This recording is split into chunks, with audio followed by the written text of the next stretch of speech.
She couldn't have been more than 6. She crossed the gymnasium floor with the particular purpose of someone who has been waiting a long time to do exactly this. Past the name tag table, past 2 of my old classmates who went quiet mid-sentence to watch her go, past the speaker someone had balanced on the free throw line still playing songs from our senior year. She stopped 2 feet in front of me with her chin tipped all the way back to see my whole face, gap where a front tooth used to be, rubber boots that had seen actual mud. The total seriousness of a child who believes she is doing something important. She looked at me the way you check a face against a picture you've had memorized for a while. Then she said, "I know you." I said, "We've never met." She said, "Mommy told me." "Hey, my name is Cole Mercer. I'm 34 years old. I restore old buildings for a living. Barns, courthouses, covered bridges, the kind of structures that have been standing long enough that people have stopped seeing them and started just assuming they'll keep standing. My job is to go in and find what's been quietly giving way and fix it before it goes. I'm good at seeing where things are failing. Less good, historically, at saying so out loud. I grew up in Copper Falls, Tennessee. Left the summer after graduation and told myself it was temporary, the way you tell yourself things that you already know aren't true. 15 years went by. I came back 3 days ago for a reunion I had told everyone, including myself. I wasn't attending, and then driven 6 hours anyway because my mother asked me to and because there are some things you can outrun for exactly 15 years before they find a way to bring you back. I was standing in the gym holding a paper cup of punch I had no plans of drinking when the far doors opened, and Anna Briggs walked back into my life with a little girl's hand wrapped tight around hers. She scanned the room the way you check exits in a place you're not certain of. And then her eyes found mine across 20 feet of gymnasium floor and stopped moving. 3 seconds, maybe 4, long enough to matter. Then May let go of her hand. After May said "Mommy told me," I stood there for a moment trying to find something that qualified as a response and coming up short. "Told you what?" I finally managed. "About the bridge," she said. Like this explained everything. She said the boy from her story might be here tonight, and I found you, so I win. She said the last part with the flat satisfaction of someone who considered the matter settled. Behind her, Anna had crossed the distance between us in 4 fast steps, already apologizing before she arrived. "May, honey, we talked about this." "I found him," May said. "He has kind eyes, like you said." Anna stopped. She looked at me. I looked at her. 15 years of distance collapsed into about 3 feet of gymnasium floor and the 2 of us not knowing what to say next. "She talks to everyone," Anna said. "She doesn't actually, but I'm sorry, this isn't how I planned." She stopped herself, reached for May's hand instead of finishing. "Ren, come on." "May," the girl corrected firmly. "You only call me Ren when you're nervous." Anna closed her eyes for exactly 1 second. "May," she said, "we're going to get some food." May let herself be turned toward the door, but she looked back at me once over her shoulder, quick, confirming, the way you check a thing you've already decided is true. And then the 2 of them were gone through the far doors. The gym noise rushed back in to fill the space where they'd been. I stood there holding a cup of warm punch, trying to work out what had just happened. My old friend Danny Park found me about 90 seconds later, the way Danny always finds you exactly when you'd rather be alone with your thoughts a while longer. "Was that?" "Yes," I said. "And the little girl?" "Yes." "How old?" 6, maybe. Danny looked at the doors the 2 of them had gone through. "She's been back about 2 years, running her grandmother's place out on Route 7, Apple Orchard." He said this the way people in small towns say things, carefully, like he's giving me something he's been holding a while. "The ex-husband left before May was born. That's the story anyway." "What's the other story?" "That he left because he wanted to, not because she made him." Danny looked at his cup. "She's done well, Cole, all things considered." I looked at the doors again. "The bridge," I said. "She told May about the bridge." Danny looked at me for a second. "Well," he said, "some things apparently don't stay buried as long as you think they will. I should explain about the bridge." The covered bridge at the edge of Copper Falls, the Millstone Bridge, built in 1887, repaired twice, still standing the last time I checked, was the place everyone went when they needed somewhere to not be found.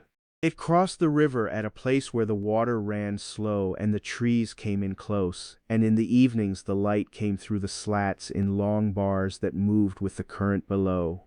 It had our town's entire history carved into it at shoulder height, which is what happens when you give a covered bridge to teenagers for 100 years. Anna and I went there the night before graduation, not together exactly.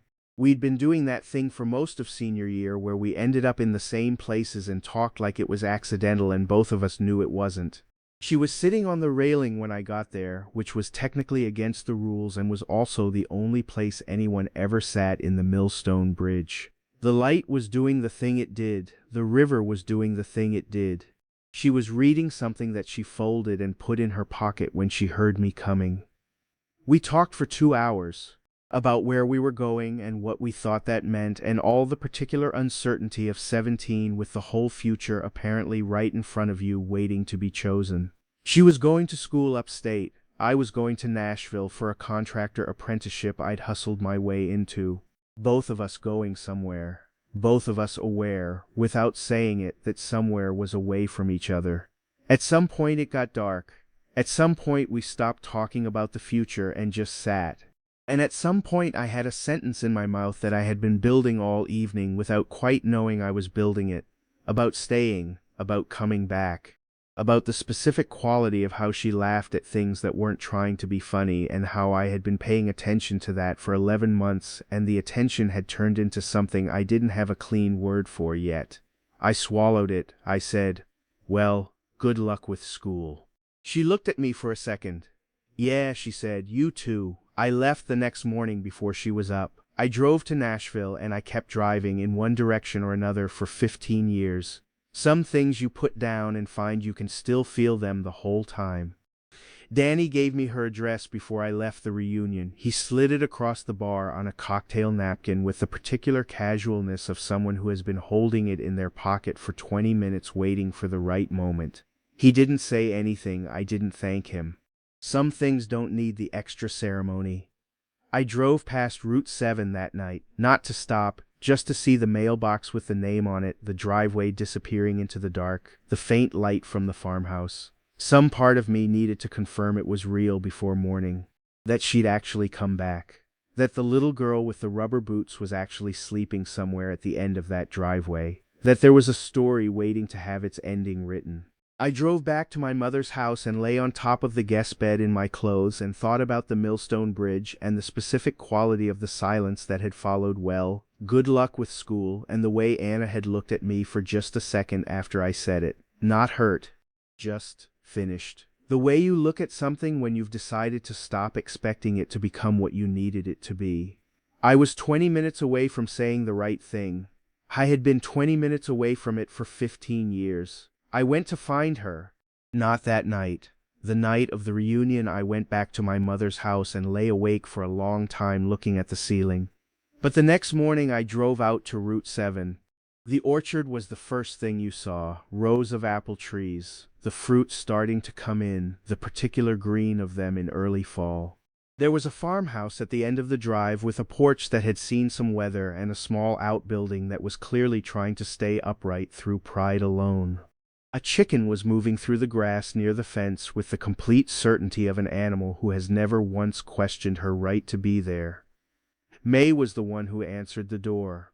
She looked at me, looked over her shoulder toward the interior of the house, and said, "You came." "I came," I said. "I knew you would," she said. She stepped back to let me in with the ease of someone for whom this had already been settled. Mama's in the kitchen. She's been washing the same 3 cups for about 20 minutes. I heard Anna's voice from the kitchen. "May." "He's here," May called back. "The bridge boy." The washing sound stopped. Anna came to the kitchen doorway, drying her hands on a dish towel. She looked at me with an expression I hadn't seen from her in 15 years. Something careful, something that was managing a lot of things at once. "Hi," I said. "Hi." She folded the dish towel. "May wasn't supposed to." "She didn't do anything wrong," I said. Anna looked at her daughter. May was now sitting at the kitchen table with her chin in her hands, watching us with complete attention. May, can you go check on Hazel? Hazel's fine, May said. She was fine 20 minutes ago. May got up without complaint, but she looked at me as she passed and said, Hazel is the oldest chicken. She has feelings. I'll ask her about it, I said. May nodded, satisfied, and went out the back door. Anna and I were alone in the kitchen. She looked at the dish towel. I looked at the kitchen, the bowl of apples on the counter, the drawings on the refrigerator, the general organized chaos of a house where someone is doing everything alone and doing it well. She told you about the bridge, I said. She's 6, Anna said. She tells everyone everything. She's been telling her that story since before May could understand it, I said. That's not nothing. Anna was quiet. Cole, she said. I know, I said. 15 years, I know. So what are you doing here? I looked at the bowl of apples, then at her. I came to say the thing I should have said at the bridge, I said, if you want to hear it. And if you don't, I'll go and you'll never have to see me again except at the next reunion. She looked at me for a long time. What is it? She said. The thing. That I didn't want to leave, I said. And I left anyway because I was 17 and I thought the leaving was the brave thing, and I've known for about 15 years that I had it exactly backwards. The kitchen was very quiet. May's voice came from outside saying something to Hazel that involved a great deal of conviction. That's it? Anna said. That's the first part, I said. I've got time for the rest. She pressed her lips together. Not a smile yet. Something before a smile. I have a 6-year-old, she said, and 40 apple trees, and a barn that's trying to give up. I restore barns, I said. She looked at me. Of course you do. I stayed in Copper Falls. Not right away. I went back to Nashville, finished the job I was on, arranged the leave I'd been needing to take for 2 years. I came back in October with my tools and a revised understanding of what I was doing with my life. The barn was worse than she'd let on. Not irreparable. Nothing's irreparable if you get to it in time, but the east wall had been losing the argument with gravity for longer than it should have, and 2 of the support beams needed replacing outright. I started there.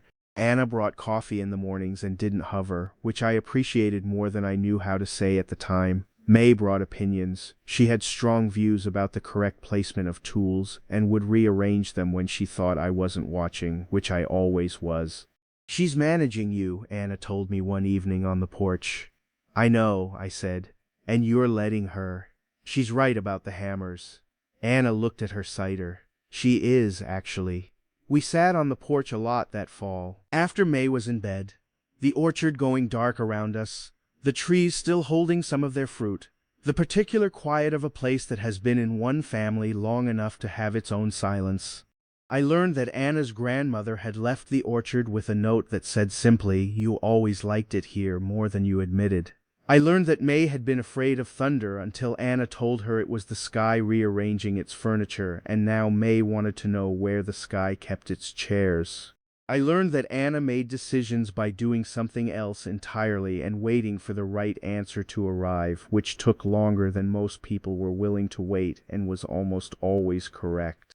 I learned I had 15 years of small things to catch up on and an apparently unlimited appetite for doing so. The first week I was useful in the way strangers are useful when they show up willing to work, carrying things, fixing what's obviously broken, not requiring explanation. Anna ran the orchard with the methodical focus of someone who has learned not to waste motion. She gave me things to do the way you give capable people tasks, clearly and without hover, and I did them and came back for more. May supervised from whatever surface was nearest.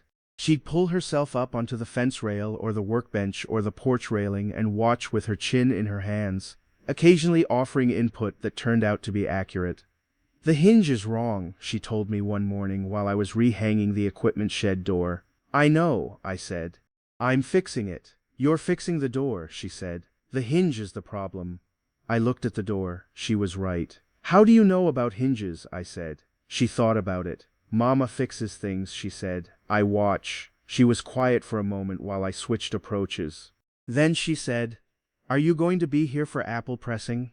"When is apple pressing?" "October," she said. It's loud and it smells good. Mama lets me turn the crank. I'd like to see that, I said. She looked at me the way she assessed most things, steadily, without hurry. Okay, she said. Like this was an agreement we had now, like she'd needed to know if I was going to stay long enough to make it to October before she decided how much to say. May taught me the chickens. This was important to her. There were 7 of them, each with a name and a personality she could describe in clinical detail. Hazel was the eldest and the most dignified. Biscuit was fast. Dot had opinions about strangers. Clementine, May explained, was going through something and required patience. What is she going through? I asked. She lost a friend last spring, May said. It was hard. I'm sorry to hear that. She's better now, May said. She just needs reminding sometimes. She demonstrated by picking up Clementine and holding her in a way that the chicken appeared to accept as appropriate. Then she looked at me. Do you want to try? I've never held a chicken, I said. That's okay, she said. Clementine is good with beginners. She was. I held a chicken named Clementine in an apple orchard in October, and May watched with the expression of a person supervising something important. Then she said, "You're going to stay, right?" She said it the way she said most things. Direct. Like the answer was either yes or something that required a long explanation. Yes, I said. She nodded. Good. She took Clementine back. I told Mama you would. She believed you? May looked at me. She wanted to, she said. That's usually enough. Apple pressing was everything May said it would be. Loud, cold, smelling like something between cider and rain. Half the orchard neighbors came through across the 2 days of it, which I hadn't expected. People with trucks and opinions, and children who chased the chickens with a dedication that the chickens declined to acknowledge.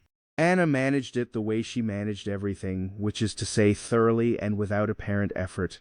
May ran the crank with focused joy. I carried things and stayed out of the way and learned, over the course of 2 October days, what Anna had built here, not just the orchard.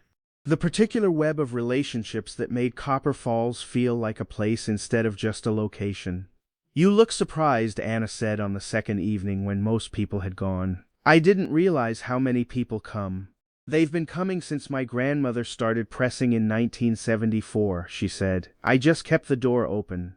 May was asleep in the truck by 7. We sat on the porch with cider that was technically still warm, and watched the orchard go dark. And Anna told me about her grandmother, a woman who had run this place alone for 30 years after her husband died and had never once suggested it was harder than it was, which was both admirable and slightly maddening. She thought difficulty was private, Anna said. She'd tell you about it after, as a story, never during. That sounds like someone I know, I said. She looked at me sideways. I'm getting better. You told me about the bridge story, I said. Eventually. May told you, she said. You let her. She was quiet for a moment. I knew you'd be at that reunion, she said. I don't know how I knew. I told May about the bridge story that week, right before we went. Like something was about to need to be delivered and she was the right person to carry it. I sat with that. The idea that she had known, somehow, that she had armed May with the story before the reunion the way you arm someone before a journey you already understand the destination of. There was an evening in November, after May was in bed, when Anna told me about the years after she came back. She'd come back for her grandmother's funeral, and stayed because the orchard needed someone, and because Copper Falls was, she paused here, chose the word carefully, legible. She knew how to read it. After years of places that took too much effort to decode, she wanted somewhere she didn't have to figure out from scratch. And May? I said. She was 2, Anna said. She doesn't remember anywhere else. This is just home. We watched the orchard for a while. The trees were bare by then, the apples all in, the rose having that November look of something that has given everything it had for the year and is now quietly resting. She's remarkable, I said. She is, Anna said, with the specific quality of a parent who knows this completely and has still been surprised by it every day. She asks questions I don't know how to answer and then answers them herself while I'm thinking. She told me Clementine predicted the proposal. She told me the same thing in February, Anna said. I didn't know whether to ask her how she knew or just let it be one of those things. You let it be one of those things. She's usually right, Anna said. It seemed safer. I looked at the dark trees. She was right about me coming back. Yes, Anna said, she was. She didn't say she'd been counting on it, she didn't have to. The east wall of the barn held. I finished it in November, replaced the beams, repaired the siding, got the roof to do its job properly again.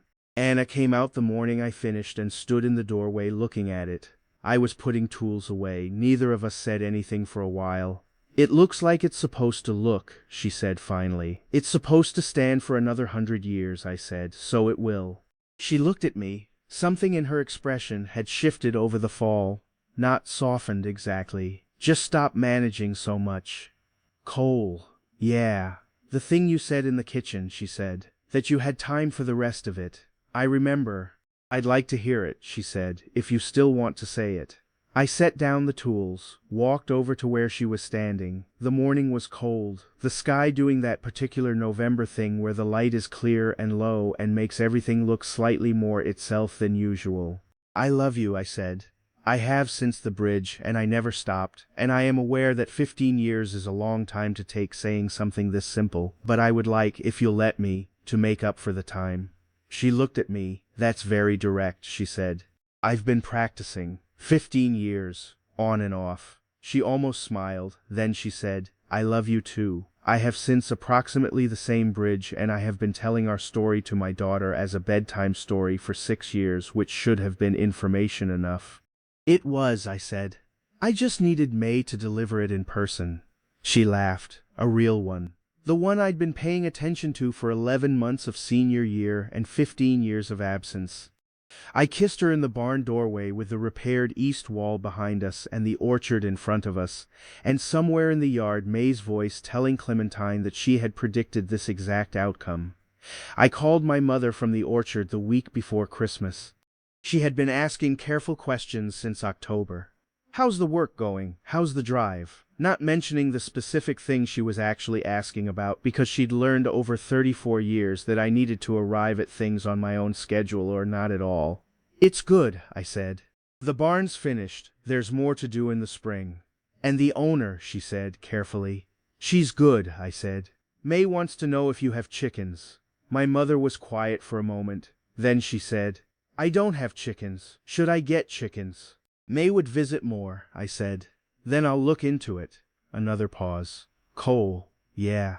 I'm glad you went to that reunion. You made me go. I know, she said. You're welcome. She hung up before I could respond to that, which was probably correct. I stood in the yard with the phone in my hand and the orchard around me and the particular stillness of a December afternoon when the light has already gone low and everything is waiting for the cold to come in properly. Hazel was moving along the fence line with great dignity. The farmhouse light was on in the kitchen. Somewhere inside May was presumably explaining something to someone with great conviction. It felt right, in the specific way of something that has been wrong for a long time and has finally been set back where it belongs. Smart, I said. Sending a 6-year-old. She's very convincing, Anna said. She really is. May had a loose tooth for 3 weeks in January that she monitored with the scientific attention of someone tracking a significant natural event. She updated me daily. Still there, but wobblier. Then very wobbly, I think Tuesday. Then, on a Thursday morning while I was fixing the fence section near the road, it's out. She held it up in her mittened palm, tiny, triumphant. What do you do with it? I said. Tooth fairy, she said. But I'm keeping the first one. Why the first one? She thought about it. Because it was the first one, she said, with the patience of someone explaining something that should be obvious. I kept working on the fence. She stood there in her mittens holding the tooth and watching me. After a while she said, Cole. Yeah. When you and Mama get married, will I still be called May Briggs? I looked up. She was asking it with the straightforward curiosity of someone who has thought this through and simply wants the information. No particular urgency, just a data point she needed. What would you like? I said. She considered. I think May Briggs Mercer, she said. So both. I think that's exactly right, I said. She nodded, put the tooth carefully in her coat pocket. I'm going to tell Clementine, she said, and went.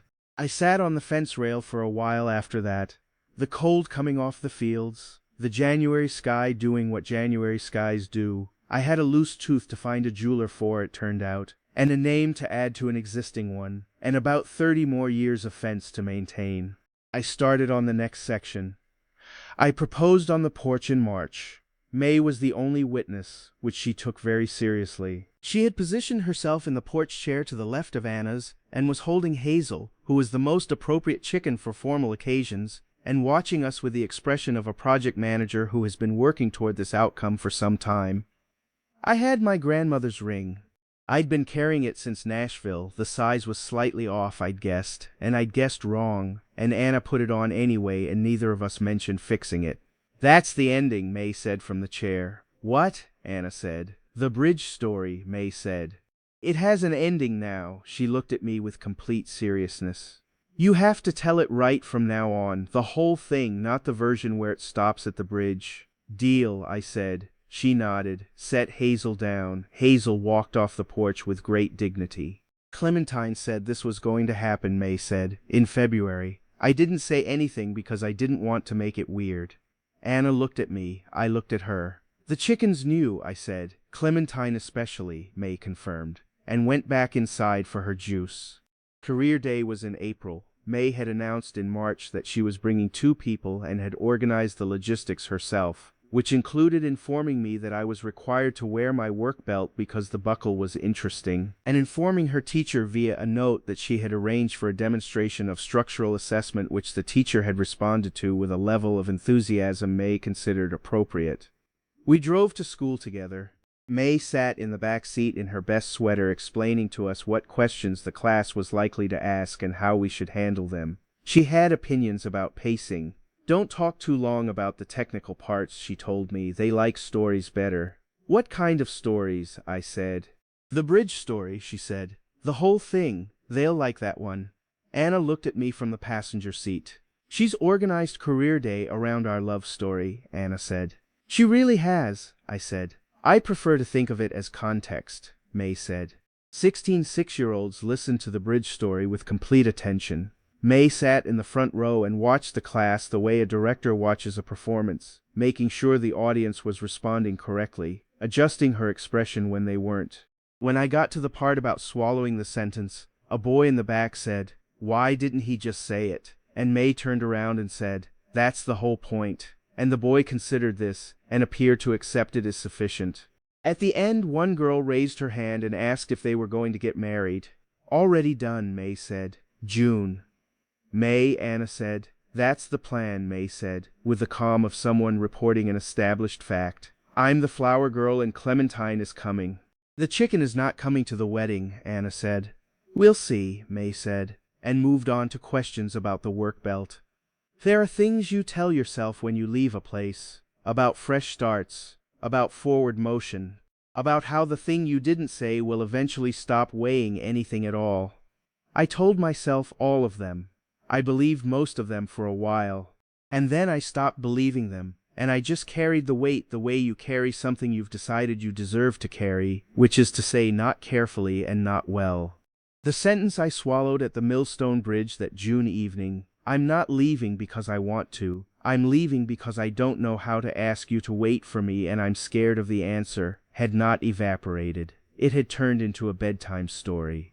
It had traveled through 15 years and one small girl with rubber boots and a missing tooth, and arrived back at me in a gymnasium in Copper Falls, like it had been waiting for the right delivery.